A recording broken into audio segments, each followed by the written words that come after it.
Hi guys, welcome to Hoops Junction. Cleveland's plight has gone from bad to worse. The Cleveland Cavaliers have explored the option of possibly trading LeBron James. So that basically tells you where they stand between ownership, management, and LeBron James. LeBron James' agent reached out to the Lakers a few days ago.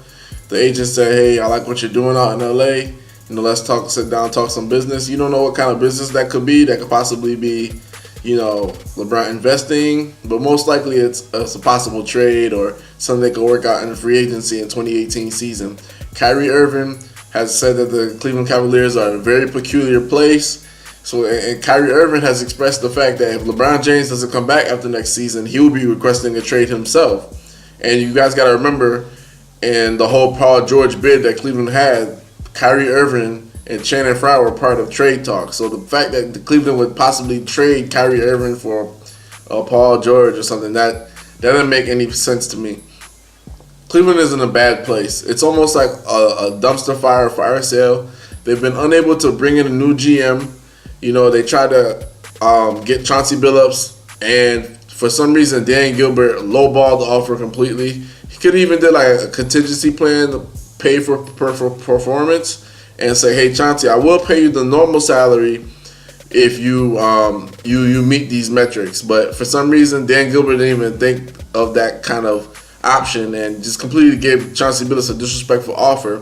Players were telling Chauncey Billups, "Don't even come here to GM." It's such a volatile situation. They called the Cavaliers a volatile situation. A team that went to 3 straight finals, won 1 NBA finals in the past 3 years is a volatile situation. I think LeBron is out of there. LeBron has plenty of options from LA to the Spurs, and people think it's funny. Like at first, I thought it was a joke. I thought this would never happen because LeBron has a setup where he has the Cavaliers by the jugular. But what it seems to be is like LeBron's grips on the Cavaliers organization isn't as strong as he wants it to be. He said that he was frustrated and concerned. That came out in the media. Kyrie's frustrated and concerned. LeBron James really has barely spoken to Kevin Love since the NBA Finals. So this just goes to show you, like, the same things that make you laugh make you cry. LeBron James he didn't force his way back to Cleveland, but he got out of Cleveland. Then he swore in the super team Miami. He went back to the Cleveland Cavaliers, and he forced management. He forced their hand, basically. Like, if you want to compete, you need to trade Wiggins, et cetera, et cetera. Now the same players that he's traded, these are the kind of players that they're looking to bring back to the team. So it's just like it's a catch-22. It's very ironic, man. It's very ironic that he's in a situation like it is now, and LeBron James is facing the Decision 2.0. The Decision 2.0, if you guys think what happened the first time when he left Cleveland was bad, this is going to be even more awful because, honestly, LeBron is in a situation where he can complain to the GMs, "We need help, we got whooped in the finals," but he can't really say they haven't been moving their feet. They got Kevin Love. They got J.R. Smith and Shumpert. They got D. Will and Bogut before Bogut got injured. The Cavs organization with David Griffin made the moves LeBron requested and more. They made deals and made them swiftly. The fact that they don't have a GM doesn't bode well for them now, but if LeBron James leaves a second time and he leaves the organization where you don't know the future of Kevin Love, Kyrie Irving wants to exit, and LeBron wants to exit, the Cavs, their economy is going to go down once again, and it's just going to be an ugly stain on his resume. In my opinion, LeBron James shouldn't be considered the way that his talent is. He shouldn't be jumping from team to team to team to team. Like, he should play for Miami and Cleveland, and that's it. That's how he should end his career.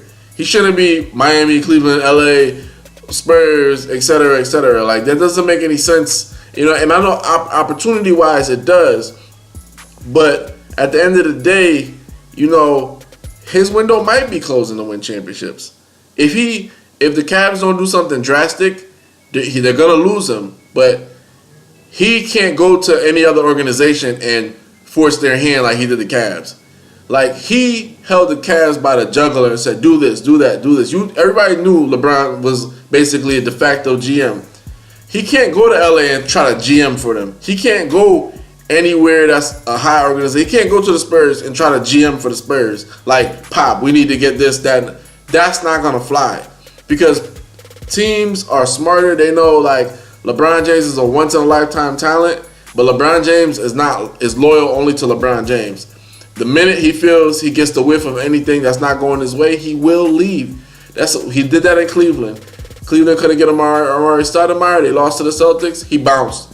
In Miami, he felt like they weren't doing certain things and Pat Riley was rubbing him the wrong way. He bounced. And the same thing's happening now basically with Cleveland. The fact that his agent is reaching out to the Lakers and we know about it is bad for business. It's really bad for business.